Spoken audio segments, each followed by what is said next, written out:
let me start off with an announcement on Cyprus. And I can tell you that following the informal meeting on Cyprus in a broader format that was held in Geneva earlier this year on the 17th and 18th of March, the Secretary General will convene in New York at UN headquarters on the 16th and 17th of July, the Greek Cypriot and Turkish Cypriot leaders, as well as representatives of the guarantor powers of Greece, the United Kingdom, and Türkiye, for another informal meeting on Cyprus. The meeting will provide an opportunity to continue the dialogue and exchange views on the progress made since the meeting in March. And that we'll share that with you as a note. Turning to the increasingly dire situation in Gaza, our colleagues at the Office of the Coordination of Humanitarian Affairs tell us that overnight, Israeli authorities issued a new displacement order for 2 neighborhoods in Khan Younis following reported Palestinian rocket fire. Up to 80,000 people were estimated to be living in these neighborhoods. Approximately 85% of Gaza's territory is currently either under displacement orders or located within military zones, which is severely hampering people's access to essential humanitarian support and the ability of aid workers to reach those in need. Our colleagues on the ground tell us that who are working on water, on sanitation and hygiene issues, also tell us that Al Satar, which is a key water reservoir, has become inaccessible as a result of the order. The facility serves as the main water distribution hub for Khan Younis and a critical supply point for water coming through the Israeli pipeline in the area. Any damage to the reservoir could lead to a collapse of the city's main distribution water system with very grave humanitarian consequences. OCHA also warns that these displacement orders continue to strain vital services and push people into increasingly smaller swaths of Gaza's territory. Since the breakdown of the ceasefire in March, and as of yesterday, some 714,000 Palestinians have been forcibly displaced once more across Gaza, with nearly 29,000 displaced in just 24 hours between Sunday and March. And as we've been telling you on an almost daily basis, many of the existing shelters are severely overcrowded with poor hygiene conditions, which is posing severe risks for public health. Our partners working on health, water, sanitation, and hygiene also say that across Gaza, rates of acute watery diarrhea have reached 39% amongst patients receiving health consultations. The increase is being driven by insufficient clean drinking water and domestic water reaching shelters, worsening the dire hygiene and sanitation conditions. The governors of Gaza and Khan Younis have the worst levels of acute watery diarrhea due to the severe overcrowding in sites and shelters. You'll recall that no shelter assistance has been allowed to enter Gaza for months now, despite the hundreds of thousands of newly displaced people. Our shelter partners say that 97% of the sites surveyed reported displaced people sleeping in the open. OCHA reiterates that an unrestricted flow of supplies through multiple crossing points over a sustained period of time is critical to address people's needs and prevent the already desperate situation from worsening. Meanwhile, the depletion of fuel stocks continues to wreak havoc on aid operations, constraining the UN and our humanitarian partners' ability to respond. Yet again, today, an attempt to deliver some of the remaining fuel stocks to the north was denied by the Israeli authorities. The denial follows a successful delivery yesterday of diesel from the World Health Organization's remaining stock to Al-Shifa Hospital in Gaza City to prevent further shutdown of critical services. WHO says the facility is overwhelmed and severely under-resourced. Its beds are full. Its patients are once again being treated on the floor of the hospital. Our partners stress that unless fuel stocks are replenished immediately, Gaza could face a complete communications blackout, severely hindering humanitarian access and coordination and preventing affected communities from receiving critical information. Critical water, sanitation, hygiene, healthcare facilities have already begun shutting down in some areas, including hospital equipment and services, water trucking, water and sewage pumps. If the fuel crisis isn't addressed soon, humanitarian responders could be left without the systems and the tools that are necessary to operate safely, to manage logistics and distribute humanitarian assistance. This would obviously endanger aid workers and escalate an already dire humanitarian situation. Meanwhile, Hans Grunberg was in Aden today. As you know, he's the special envoy for Yemen. There he met with Yemeni officials, including the Prime Minister, Salam bin Bouraik. The discussions focused on the latest developments in Yemen and the urgent need to advance a Yemeni-led and Yemeni-owned political path supported by the region. He also raised the issue of our colleagues and NGO staff who remained arbitrarily detained by Ansar Allah and reaffirmed our commitment to securing their release through continued diplomatic engagement. While there, he also engaged with discussions with members of civil society and women leaders of political parties and various other components. Back here, Assistant Secretary General Miroslav Yencha from the Department of Political and Peacebuilding Affairs briefed the Security Council on Haiti this morning, saying that we've continued to witness a sharp erosion of state authority and the rule of law there, with brutal gang violence affecting every aspect of public and of private life. Without increased action by the international community, he warned, the total collapse of state presence in Port-au-Prince could become a very real scenario. Mr. Yencha said the Secretary General's recommendations that were contained in his letter he sent on February 24th, proposing the establishment of a UN support office to provide logistics and operational support for the multinational security support mission, are a realistic and practical proposal to address Haiti's immediate security needs. International action cannot come soon enough to ensure gains made so far are not squandered, Mr. Yencha told council members. Also briefing was Khada Wali, the executive director of the UN Office of Drugs and Crime. She told council members that organized criminal groups have gained near total control of the capital, with an estimated 90% of Port-au-Prince under their grip, while they continue expanding across strategic routes and border regions. She said that reports are increasingly point to sexual exploitation targeting women and girls, particularly among those facing deportation or living in areas under gang control. She added that even more disturbing are the new allegations of trafficking in persons for the purpose of organ removal. Those remarks were all shared with you. And lastly, in South Sudan, I can tell you that we're extremely concerned and worried about the impact of the conflict, the continuing impact of the conflict on civilians. In our quarterly report that was released by the peacekeeping mission today, the UNMISS says documents a surge of violence with horrific impact, especially on women and children. Between January and March, 1,600 people were either killed and injured, abducted, or subjected to conflict-related sexual violence. This is the highest number in any 3-month period since the year 2020.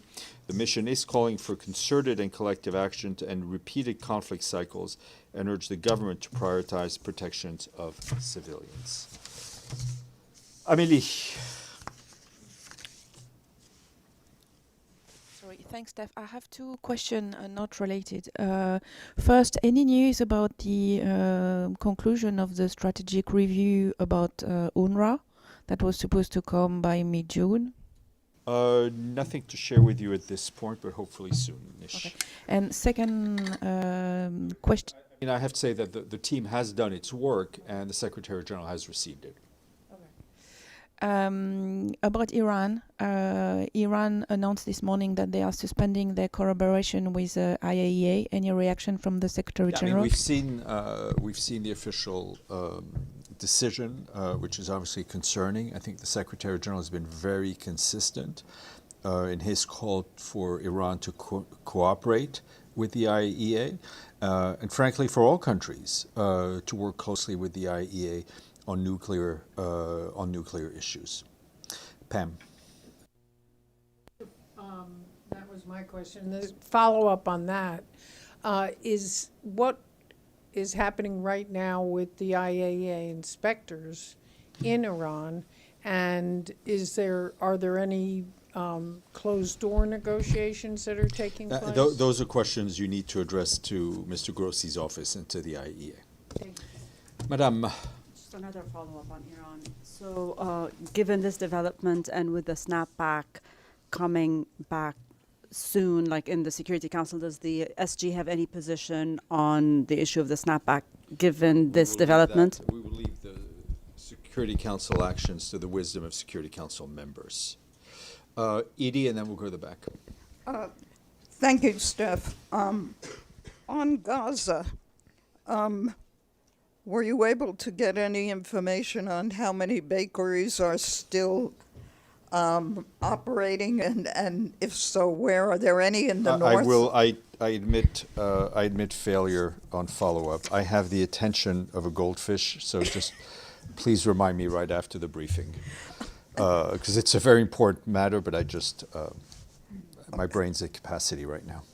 And on the displacement orders, is it possible to get any indication of how many Palestinians have actually been able to move from the displacement areas in the north, particularly that have been designated since the weekend? Because it's like tens of thousands. Yeah, I mean of the numbers I think that I talked about are pretty staggering for an area that has normally a population of 2 million people. That more than since the breakdown of ceasefire in March and as of yesterday, 714,000 people have been forcibly displaced once more across Gaza, and just 29,000 in the last 24 hours. We'll see if we have a bit more granularity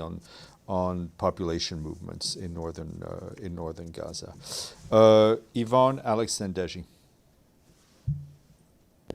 Thanks, Steph. Sorry if you were asked about this already. It's about the interview that the head of the GHF gave. His name is Johnny Moore, in which he said that he's been asking the UN from the very beginning to cooperate with us, teach us, let's find ways of solving problems together. And then he goes on to say that the UN has been trying to sabotage the GHF from the very beginning. I've been asked repeatedly about this issue. The GHF wrote to us. Tom Fletcher wrote back. I'll admit English is not my native language, but I don't know how many times I can say this to all of you.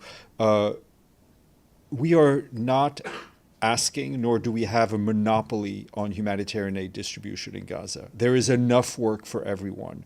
Other international NGOs, member states, all that we ask is that people operate with the minimum standards that are globally accepted on humanitarian aid: impartiality, independence, that operate in a way that doesn't put the recipients at risk of being shot at, right? That doesn't put aid workers at greater risk. We are willing to work with anyone, and we have worked with many different partners. All that we're asking is for them to meet a minimum standard. So that, they're operating a food distribution system with the risks that Palestinians have had to face. We've engaged with them in the past. We've exchanged letters. They know our mission. It is just a matter of basic principles where no one should risk their lives more than they have to, right, when it comes to trying to get food to survive. Sorry, could I just have a comment specifically on that accusation against the UN, that the UN has been trying to sabotage the GHF from the very beginning? No. I mean, we've never told people not to go to their sites. I mean, who am I? Who are we that are fed to say to people who are hungry, don't do this, right? All we're asking is for the Gaza Humanitarian Foundation to operate within internationally accepted norms. Alex. Shway shway. Thanks, Steph. Firstly, quick follow-up on Iran. Has Iran formally notified the UN Secretariat on this decision? I'm not aware of a formal letter to the Secretary General. I think that would probably go first to IAEA, but I will keep an eye out. Thank you. Secondly, on the question I asked you yesterday on the memorandum between Russia and the UN, maybe you have an I will update? give you, sadly, the same answer I gave Edie. Which also, is, I have to, literally, you tell me something and I walk off the podium and I forget. But sure. I will, One more I on will. the same topic as Russian Deputy Foreign Minister, Mr. Vershinin said today that Moscow and the UN will hold the final round of consultations in Geneva on the 11th of July. I'll check with our friends in Ms. Green's Thank you. office. Thank you. Deji. Yes, also on Gaza. For the past few days, when you're mentioning the humanitarian delivery, you mentioned, I think, mostly on fuel. But what about other things? Do they... I've not been given any information. First of all, we know that there are tons of foods or humanitarian aids. They are living at the border crossing area. Yes. Have them been picked up? I have not gotten any updates of us being able to pick up material. So what generally speaking, we know that it's difficult for UN staff to operate in such an environment. But Yeah. to what extent do you still have the capacity to operate there, or Well, I mean, you've we already have. Let me put it this way: we have the potential to operate. Right. We are not limiting our own capacity. There are constraints imposed on us that are limiting our capacity, but we have the potential to operate at a much higher volume. I haven't finished. Sorry. Which means the food delivery and everything. Actually, now it's more. How to say that? It's really based on the Gaza Humanitarian Fund rather than UN operation now. Well, for those people to get food. We don't have direct data from the GHF. I mean, they're putting out statements, so we'll let you look at those and analyze those. I'm reading as many updates as I can every day. I'm really not talking about our success in delivering food because of the constraints put on us. One more thing is, yesterday, President Trump announced a possible ceasefire deal. We know that for the past few times, when there's a ceasefire, you have a very huge volume of humanitarian aids get into Gaza. What about this time? Do you have any talk with? There's stuff at the border. There's stuff in the pipeline. I mean, we've seen the reports about a potential ceasefire. I mean, we very much hope that the work of the mediators, of the U.S., of Qatar, and Egypt will be successful, and that all the parties involved will find the political courage to stop the fighting. But you have the plan now. We have the plan. We have the know-how. We just need the green light. Abdelhamid. Thank you. I apologize if I missed some of your briefing, but did you mention that the director of the Indonesian hospital, Marwan As-Sultan, was assassinated, was killed with his family all together today? I have not seen that report. Okay. My second question, on the peace agreement between Rwanda and DRC, what role the UN played in reaching that agreement? We've been supportive of these efforts. They also inscribed themselves in a broader effort to find peace in the Eastern DRC. We were not involved in the direct negotiations in Washington.